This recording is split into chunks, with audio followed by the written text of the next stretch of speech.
Good morning. We're going straight to Asutuare, where farmers are asking government to really help them set up when it comes to the area of irrigation. Well, Karen Dodu was there and has filed this report.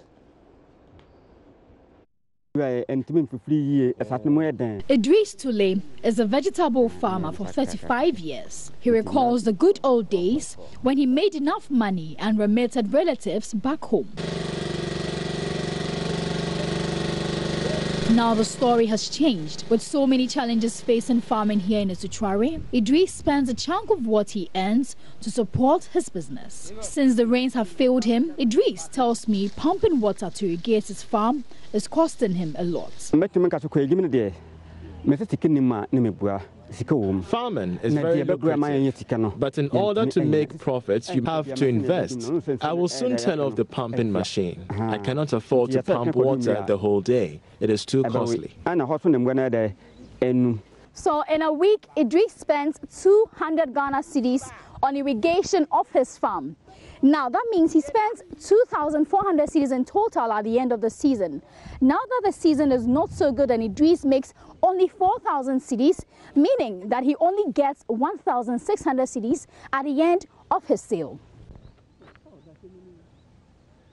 So this right here is an okra plant. Now you can see from how dry this plant is. It's the same with the ground. The ground is thirsty for water. Now because of that, Idris is unable to plant because he cannot tell if what he plants would really grow. After several weeks of back-breaking work, Idris and his wife Amina gather some okra to sell. For all the time and investment, Amina says the returns are disappointing. Today, the women paid only 40 cedis for a basket of okra. We sold 5 baskets, but I'm sure we could have made more out of that. Growing older by the day, Idris believes that his farming days are numbered. His number one fear is that farming in Asutuare would soon be a thing of the past, as the youth are shunning it as it pays little.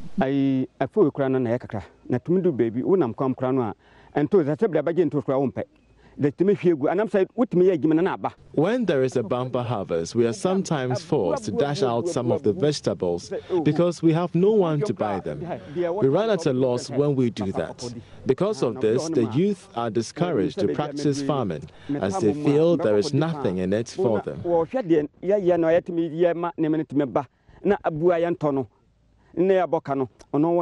Moro agrees with his father. Although he helps his parents on their farm, he says his dream is to become a medical doctor someday. He tells me that most youth in the town eventually migrate to Accra to escape farming.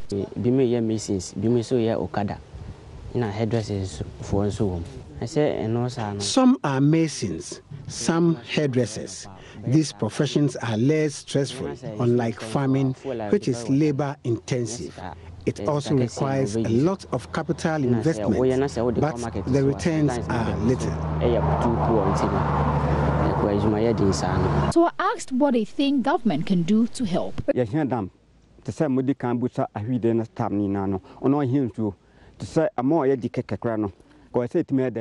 Irrigation is sometimes a problem. A dam will help us a lot. If we had a food processing factory around, maybe we wouldn't lose so much.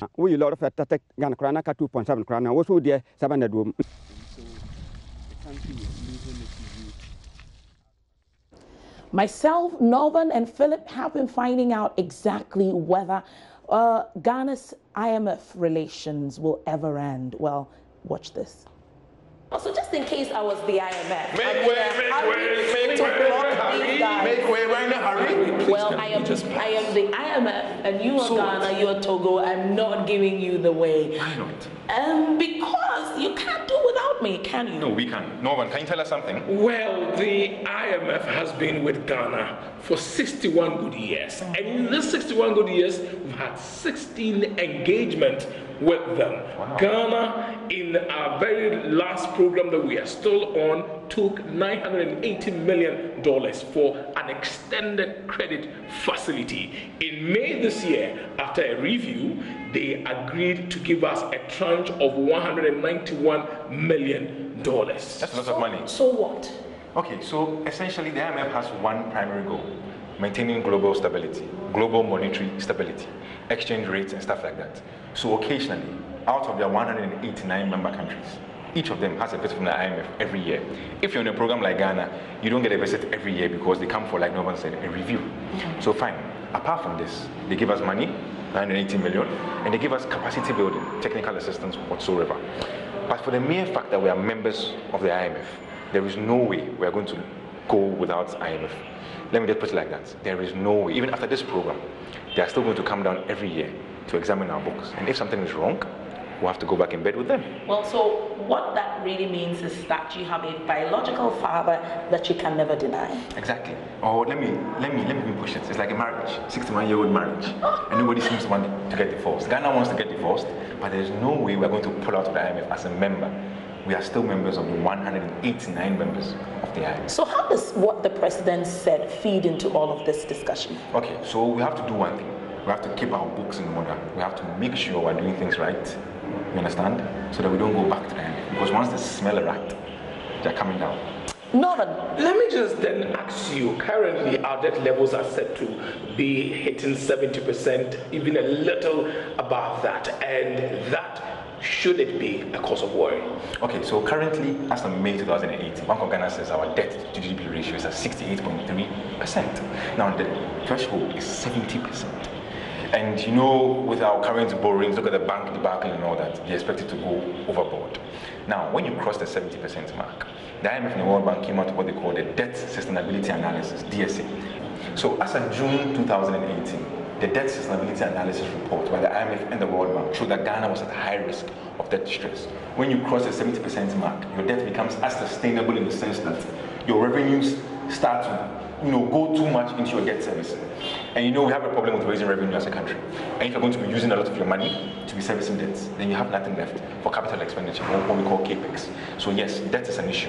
And if we don't keep our economic fundamentals on track in the coming months or years, and the IMF smells a rat, they are going to come down hard on us. Well, my name is Odelia. My name is Philip. And I'm Norvan. And it's OPN. Bye. Bye. Well, it's obvious we cannot win ourselves based on the arrangements that we have. Well, we're going to Susu Collection, and the Susu Collection Association says that, well, they're feeling the pinch as the banking sector gets more troubles. 7 of local banks so far have collapsed, and this is actually taking a toll on the activities.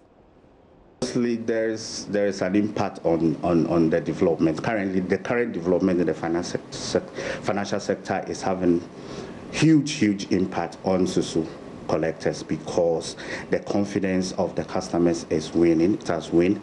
Already we had the issue of runaway Susu collectors that they were dealing with, which the association was dealing with. But currently, with our big brothers in the sector also going down, then eventually the market women will tell you, if the big banks are now having challenges, what about you Susu collectors? But one of the things that the Susu collector has, which is an advantage, and the people who really patronize Susu collectors, is that they are timely.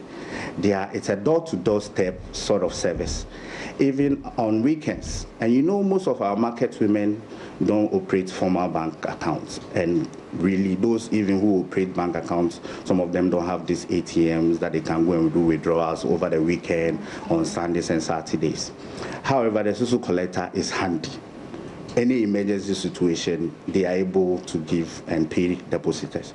And so this still makes them competitive, and it's traditional. Susu collection has been with us since 16th century. That is what the documentations are saying, and this has been with us. And most of the banks have tried severally to mimic the Susu methodology and has been successful.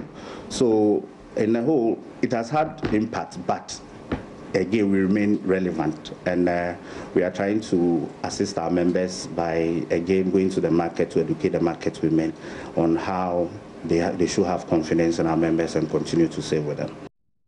Well, there's going to be a full 10 minutes documentary on the sector, and it will be done on AM Business tomorrow at 7 a.m., so don't lose out on that. My name is Odelia Ntiamwa. Let's meet again at 12:30.